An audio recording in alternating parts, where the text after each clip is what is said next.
Hello and welcome to How to EWRite Analytical Book Reviews.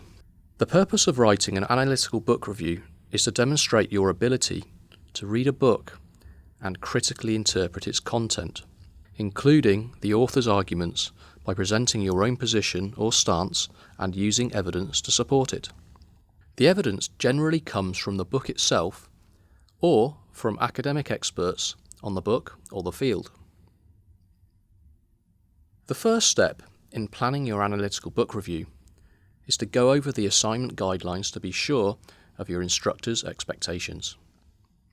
In particular, pay attention to the question, theme, or topic that you need to address in relation to the book. In some cases, you have the freedom to choose your own topic or theme.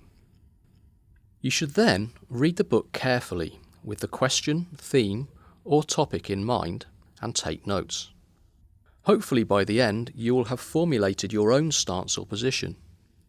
After that, you can do some research to find support for your stance, as well as alternative viewpoints from academic journal articles and other reliable sources.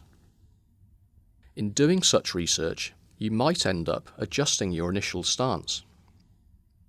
Create an outline that sets out the arguments for your stance and the support for it, using the notes from your reading of the book and the related articles.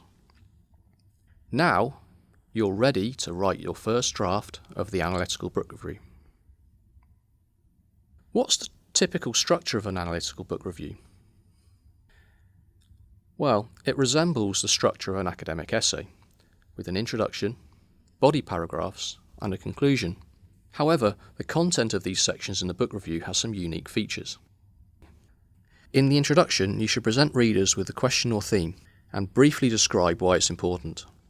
Then, introduce the book and its basic information, the author, the year published, and a brief summary, presenting it as a text that in some way addresses the theme or question.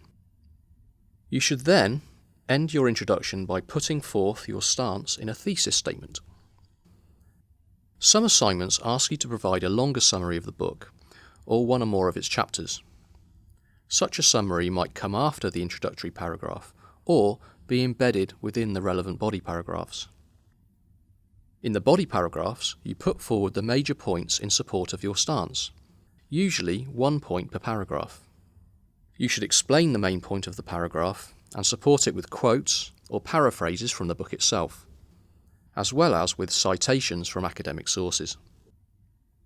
One or more body paragraphs might concern points of view of experts that differ from your stance.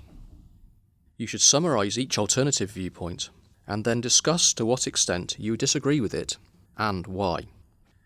Finally, in the conclusion, you should remind the reader of the question or theme and your stance, and summarise the main points you have made to support it. You can then end the conclusion and the book review with a suggestion, prediction, or expression of hope for the future. Don't forget to put a reference list at the end of your analytical book review in the format that your instructor specifies, often in APA. Remember, you need a reference entry for the book and for each source that you cite in the essay. A key language feature of academic writing, including analytical book reviews, is hedging. Absolute or even very strong statements are rarely found in university writing because critical readers can easily find problems with them. Instead, you should use more cautious words and phrases. For instance, in place of never, you could use rarely, or in place of students prefer, you could use some students may prefer. You should also replace strong verbs like prove or demonstrate with more tentative verbs like suggest or indicate. In general, it's better to express possibility than certainty when you make statements in your academic writing. You should now have a clear understanding of what's involved in writing a good analytical book review in terms of planning, structure, and language. Remember to carefully read the assignment question and guidelines before you start, so that your submission meets your instructor's expectations. Most importantly, start work on your analytical book review early, so that you have time to carefully read the book, Formulate your own stance, gather reliable source information, outline your main points and arguments, and write multiple drafts, preferably with feedback. Finally, proofread your writing before submitting it. In this way, you'll more clearly communicate your ideas and hopefully receive higher grades on your assignments.